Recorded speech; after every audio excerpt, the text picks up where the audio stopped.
On the morning of October 6, 2025, a historic silence fell across Alberta.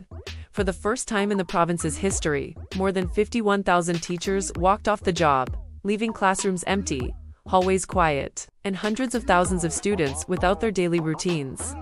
This unprecedented labor action affected over 730,000 students across the province, marking what labor experts describe as the largest strike in Alberta's history. The air was thick with tension, frustration, and a deep sense of urgency that had been building for months, if not years. The path to this moment had been long and fraught with disappointment. Teachers had voted overwhelmingly, with 94.5% in favor of strike action, giving them a legal strike position for 120 days until October 7th. This was not a decision made lightly or hastily.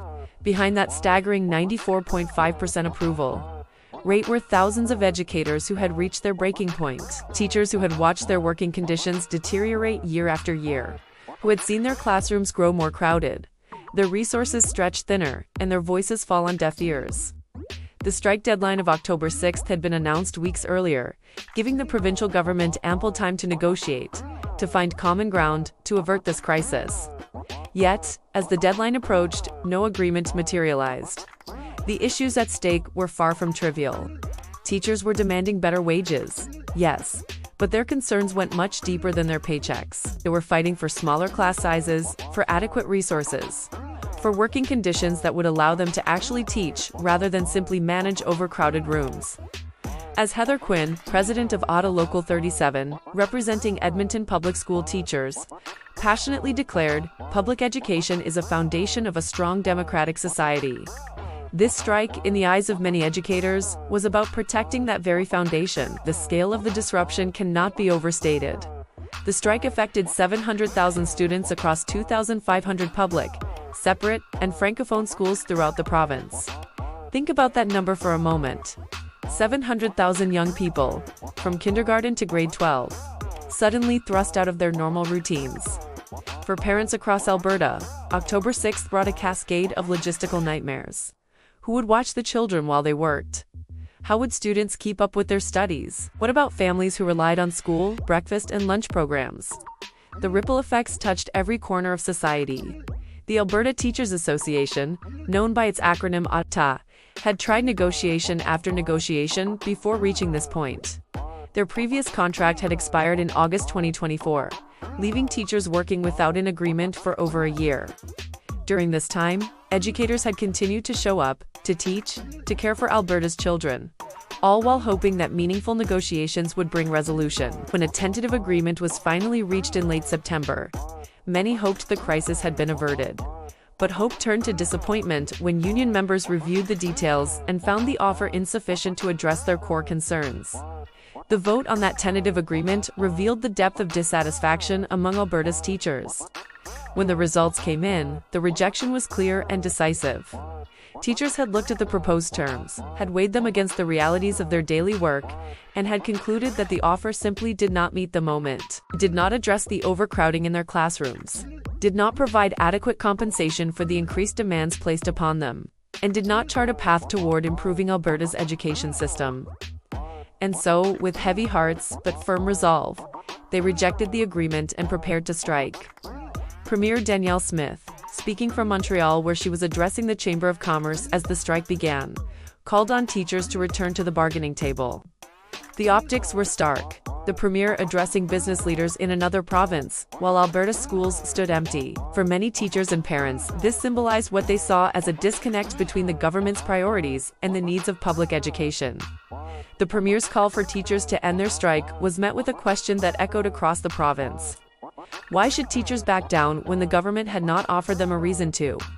The Alberta Teachers Association had been clear about their needs, stating that more than 5,000 new teachers would be required to meet class size recommendations. This was not a radical demand or an unreasonable wish list. It was a calculation based on current enrollment numbers, projected growth, and basic pedagogical principles about how many students one teacher can effectively support. 5,000 new teachers might sound like a large number, but when spread across a province as vast and populous as Alberta, it represented a modest and necessary investment in the future. The financial pressure on striking teachers added another layer of complexity to the situation. Union members would not receive strike pay, though their health benefits would continue to be covered. This meant that every day teachers spent on the picket line was a day without income, a sacrifice that weighed heavily on individuals and families. Yet thousands chose to make that sacrifice anyway, believing that the long-term benefits of a fair contract outweighed the short-term financial pain. This willingness to endure hardship spoke volumes about how serious the situation had become. For students, the strike represented a sudden and jarring disruption. Imagine being a high school senior, preparing for university applications and final exams, suddenly finding yourself without instruction. Or a young elementary student, for whom the consistency and structure of school provides not just education but stability and routine. The emotional impact of the strike extended far beyond missed lessons. Students lost access to their teachers, to their friends, to the safe and nurturing environment that schools provide. Some students, particularly those from vulnerable backgrounds, relied on schools for meals, for counseling services, for a refuge from difficult home situations. The provincial government did attempt to provide some support for families during the disruption. Programs were announced to help parents cope with childcare needs, and assurances were given that students would not be penalized academically for missing school during the strike. But these measures, while helpful, could not replace the irreplaceable: the relationship between teacher and student, the magic that happens when a skilled educator helps a young person understand something new, the community that schools create. Money and programs could ease the logistical burden, but they could not substitute for education itself. As the strike entered its second day, and then its third, the pressure mounted on both sides. Teachers stood on picket lines, holding signs, chanting slogans, and explaining to anyone who would listen why they were there.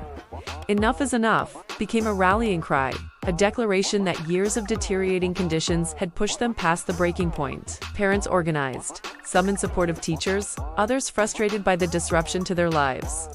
Students watched and learned perhaps the most important lesson of all: that sometimes standing up for what you believe in requires sacrifice. That change does not come easy, and that the institutions we depend on are only as strong as our willingness to fight for them. The story of Alberta's teacher strike is still being written, as October stretches forward, as the days without school accumulate, as the economic and social costs mount. The question remains: how will this end? Will the provincial government offer terms that teachers can accept? Will teachers ultimately decide that the costs of striking outweigh the potential gains? Or will this standoff drag on week after week, leaving a generation of students caught in the middle? What is already clear, however, is that this strike represents a turning point. Public education is indeed, as the union president said, the foundation of a strong democratic society. When that foundation cracks, when teachers and government cannot find common ground, when classrooms sit empty and children's futures hang in the balance, everyone loses. The resolution, whenever it comes, will shape Alberta's education system for years to come. It will send a message about how the province values its teachers, its students, and the fundamental promise of public education.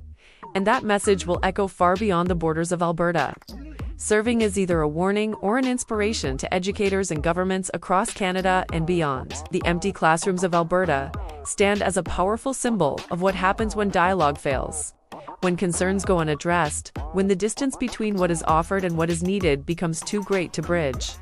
The question now is not whether this crisis will end, but how, and what kind of education system will emerge on the other side. Thank you so much for watching this deep dive into the Alberta teachers' strike, one of the most significant labor actions in Canadian history. If you found this video informative and helpful in understanding the complex issues facing educators, students and families in Alberta, please like, share, and subscribe to West is Best. Your support helps us continue bringing you detailed, thoughtful coverage of important stories from across Western Canada and beyond. We strive to go beyond the headlines, to tell the human stories behind the news, and to help you understand the events that shape our communities. Do not forget to subscribe to West is Best and hit that notification bell so you never miss an update. We are committed to bringing you the most comprehensive coverage of Western Canadian news, politics, education, and culture. Share this video with friends, family, colleagues, and anyone who cares about the future of public education in our province. Together, we can stay informed, engaged, and connected to the issues that matter most. Until next time, stay curious, stay informed, and remember that knowledge is power. This is West is Best, signing off.